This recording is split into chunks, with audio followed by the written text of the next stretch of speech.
Hello, computer scientist. We're going to take a look at robotics and a little bit of robotic programming using Ozobots. Yes, as you can tell, it's the rise of the robots. And absolutely, thinking about robotics and robots is an ethical issue. It also impacts vocation. But to understand that, let's actually do some robotics. Now, I should have had this available, but I asked my robot assistant to bring it to me. Thank you, robot assistant. In this class, we're going to be taking a look at Autobots. Now, we're going to be doing it virtually since we are at a distance here in CSC 810. But if you would like to experiment with an actual robot, when you take a look at these, it's kind of interesting to do. Send me a message. I'd be happy to loan you one to do some experimentation.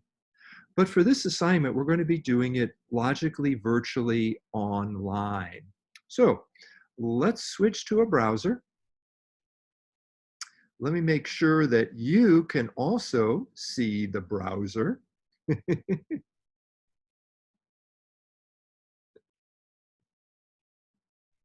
There, I think we're set now. In your browser, by the way, many people use Google's browser. I don't. Google has a nasty habit of tracking everything you do all the time.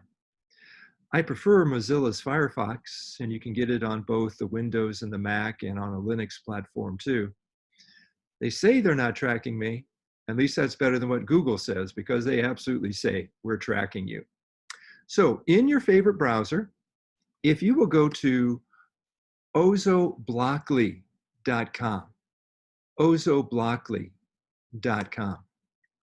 Ozobots. This is a coding platform. Children can use it and adults can benefit from this also.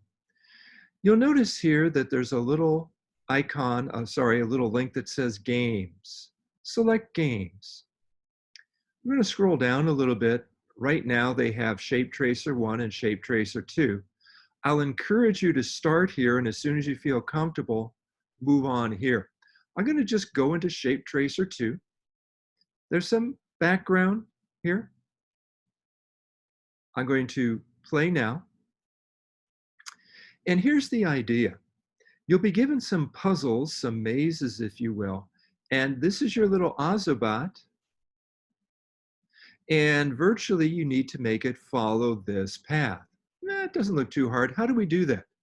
We're going to do some Blockly programming. We're going to be using a programming language that is visual in nature. So you'll notice I have 3 different categories here: movement, light effects, and loops. I'll select movement, and I have 2 different things going on here. I can select move, and I can also select rotate, and that will bring it into my design pane here. Now, put yourself in the position of the robot. To traverse this, I would have to go forward some, turn right, go forward some, turn left, go forward some, etc. Now, how far? Well, you can count the little boxes, or you can just guess. Did you see what I did there?